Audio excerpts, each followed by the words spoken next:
আখিরাত, ফিকরে আখিরাত চাওয়া হবে বান্দার আল্লাহর কাছে দুনিয়ার হায়াতে আখিরাত। এই ইসলাহি মজলিস ওয়াজ মাহফিল ওলামাদের সোহবত মাকসাদ একটাই, ফিকরে আখিরাত ঢুকাও। ওলামায়ে কেরামের যত কাজ আছে সব আখিরাতের বাজার আবাদ করো। মাদ্রাসা মাকসাদ আখিরাত আবাদ করো, মানুষের ইমানদারি জিন্দা করো। তাবলীগ মাকসাদ মানুষের দিল জিন্দা করো, মানুষের ইমানদারি মজবুত করো, আমল ঠিক করো, আখিরাত মজবুত করো। ওয়াজ নসিহত আখিরাত। এমনকি কোন আলেম যদি সিয়াসত রাজনীতি করে, তার রাজনীতির উদ্দেশ্য ভারতকে খুশি করা হয় না, আমেরিকাকে খুশি করা হয় না, তার রাজনীতির উদ্দেশ্য হয় আল্লাহকে খুশি করা।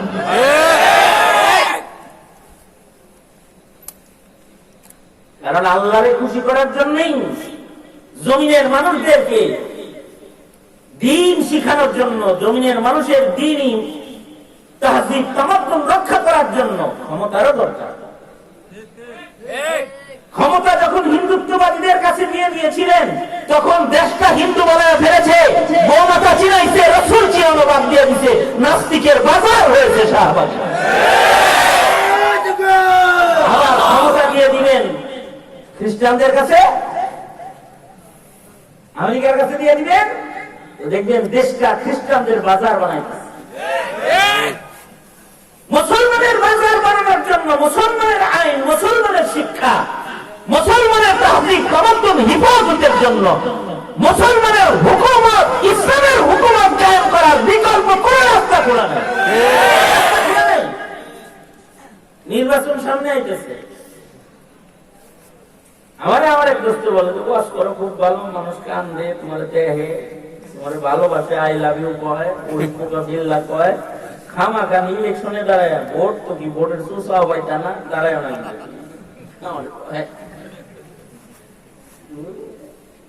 তুমি ইলেকশনের ব্যাপারে এরকম কি দাবিটা কেন? আমি কাছে থেকে ইলেকশন করছি, বাংলাদেশের ইলেকশন, বাংলাদেশের ভোট এখন বিক্রি হয়, কয় টাকা খরচ করবা, বিলি দিয়া বললে দেবো গা। কারণ দেশের মানুষ ইমান বুঝে না, সিগারেটের প্যাকেট যাত্রা দামি, ভোট কথা কয় টাকা দেন, ফিল্ডে নাম্বা।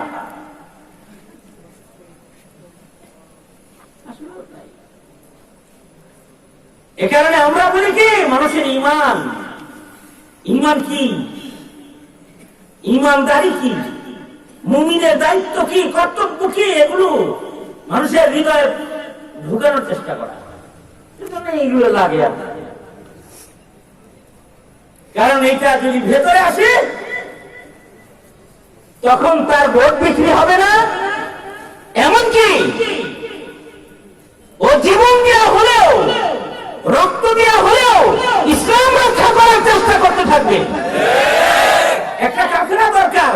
বাংলাদেশে ইসলামী হুকুমত কবে কায়েম হবে তা আমি জানি না,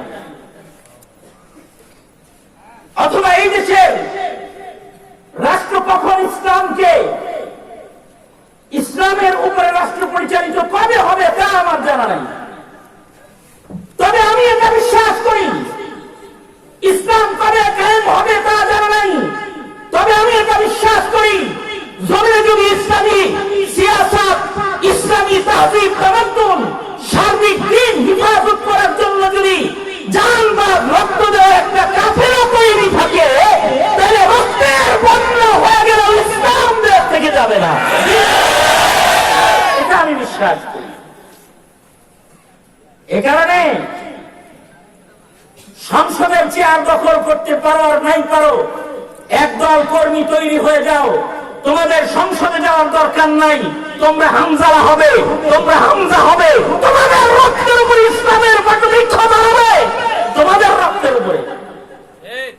এই কাফেলার দরকার।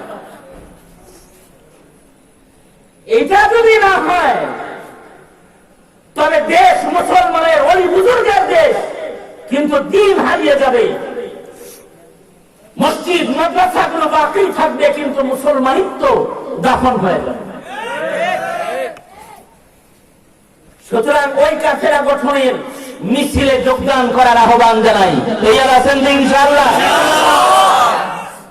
আলহামদুলিল্লাহি রাব্বিল আলামিন والصلاة والسلام على سيد الأنبياء والمرسلين محمد وعلى آله وأصحابه أجمعين রব্বুল আলামিন রাত একটা বেজে গেছে, তোমার বান্দারা বসে আছে। উলামায়ে দ্বীন কথা বলেছেন, নসিহত হয়েছে, তোমার বান্দাদেরকে সাথে লইয়া দুইটা হাত বাড়ায় ধরেছে। রব্বুল আলামিন জিন্দেগীর যত গুনাহ খাতা করেছি সব গুনাহের জন্য তোমার কাছে মাপ চাই। ওগো আল্লাহ, মেহেরবানি করে আমাদের জিন্দেগীর সব গুনাহ তুমি মাফ করে দাও।